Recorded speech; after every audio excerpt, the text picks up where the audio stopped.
ને તારાશાહી બોલાવી દીધી છે, બરોબર. નુકસાન એટલે અબજો રૂપિયાનું, કોઈ ગણતરી નથી અત્યારે, બરોબર.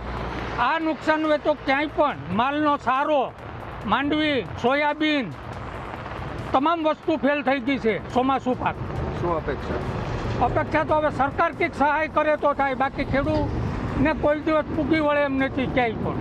ભાઈનું તેને 80 વીઘાનું વાવેતર, બધી માંડવી અટાણા પલ્લી છે અને ગામમાં તો 80% માંડવી પલ્લી.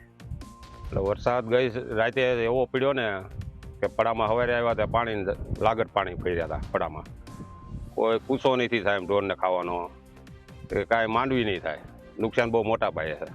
એટલે 80% તો અમારા ગામમાં પાથરા જ પીડ્યા છે. હવે એ બધા બિચારા શું કરે, હવે અત્યારે આટા મારે, હવે મજૂર મળતા નતા, ખેસણ જ મળતા, અમુકને બેડા હોય એને કાઢ્યા હોય અને કુસા બધા હળી ગયા. સરકાર તો હવે દેવું છે દે, એટલે બીજું શું, અમે તો હવે ગમે એને ખાઈએ છીએ, ઢોરને મૂક્યા છીએ માજનમાં, બીજું શું કરવું, માજન વાળા સંભાળા તો થાય ને. આગળ ડાંગરનો પાક સારો હતો, પણ તે વચ્ચે જે આ વાવાઝોડું ને આવ્યું એમાં આડું પડી ગયું ને એ બધું ઘણું ખરાબ થયું ને આ હમણાં જે પડ્યો એમાં પૂરું થઈ ગયું. શું માંગ છે? માંગ તો સરકાર કંઈ ના કંઈ અમને રાહત આપે એવી આશા રાખીએ. ચોમાસાનું ધરુવાડિયાથી કે માંડીને અત્યાર સુધીમાં ખેડૂતની મહેનત હોય કે સારો એવો પાક ઉપજે, અને સારો એવો વરસાદ પહેલાં સારો હતો એટલે રોપાણ પણ સારું થયું, ત્યાર પછી એનો ગ્રોથ પણ સારો રહ્યો. પરંતુ દિવાળી પહેલાંથી માંડીને અત્યાર સુધીમાં જે કમોસમી વરસાદ થયો ને તેમાં ખેડૂતનું ડાંગર પૂરેપૂરું નષ્ટ થઈ ગયું.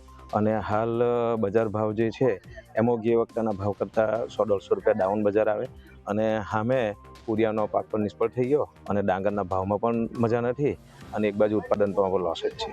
તુર્યું, ડોગર, ઘાસ કશું અમને મળવાનું નથી. અમે ગાયો ભેંસો પર જીવીએ છીએ અને અમને થોડું ઘણું આલો તો અમારે સારું રહેશે સાહેબ.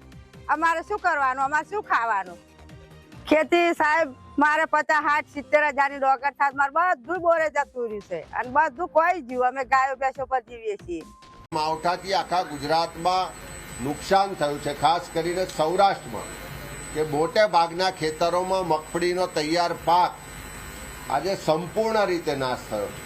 ત્યારે સરકાર પાસે અમે માગણી કરીએ છીએ કે વારંવારની રજૂઆતો છતાં પણ આના કાયમી નિવારણ માટે કોઈ સરકારે નીતિ કે પગલાં નથી લીધા. ત્યારે અત્યારે જે માવઠું થયું એ નુકસાનના વળતર પેટે સરકાર તાત્કાલિક સર્વે કરાવે અને એના માટે સ્પેશિયલ પેકેજ જાહેર કરે એવી માગણી કરીએ છીએ.